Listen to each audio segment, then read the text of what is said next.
Black, project manager for NBC Sports Digital. And you just put on Wimbledon, That's correct. the online streaming of Wimbledon. That is correct. We just wrapped it up last weekend. And how did it go? Went great.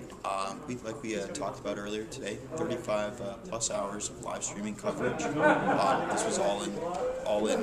You mean louder? Could you speak up? Yeah. Sure. Yeah, 35 hours of live streaming coverage of Wimbledon, which was NBC simulcast, all in HD, SL2, but the first smooth stream in the United States, which was very exciting for us. Yeah. It worked great. We also had 5 outer courts that we displayed online as well. Those were give our users a little bit of additional action as opposed to just what we're bringing to you on air. And who is the tech team behind this? Who are some of the partners you used? Sure. I mean, obviously Microsoft was a key partner for us. We also worked with iStream Planet out in Las Vegas. We did the player build and also the streaming for us as well. Mm-hmm. And so complete with new. You weren't using Silverlight 3 just yet because it wasn't available. No, it was Silverlight 2. But like I said, it was the first U.S. smooth stream event. We had gotten beat out by the worldwide one, I think, by a day or two. Oh, right, by the bike race. Correct. Yeah, but this was the first U.S.-based smooth stream event. Okay, and I guess the Microsoft folks were bragging today that this came off of just 2 servers, so it was in some ways less intensive than previous events. I would say so. I mean, certainly what we've been involved in, it certainly was, and you know, to their point on caching, and Akamai pushed a lot of this through, and I think it worked great. iStream did a fantastic job on their end, so we were very pleased overall. And going forward, you're hoping to use that combination again of, well, at least Silverlight. We'll certainly be using Silverlight.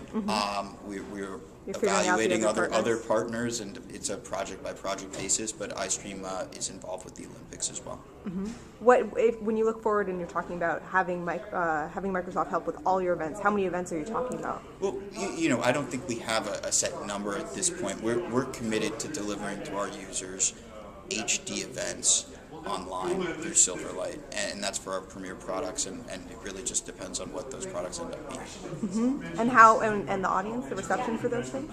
Well, it's high, and I think we've been doing a lot on air to push people online to deliver these web experiences, whether it's stuff we've done in the past with ISO cams for hockey. We're really looking to drive people online for not only just simulcast experience, but additional coverage as well. Yeah.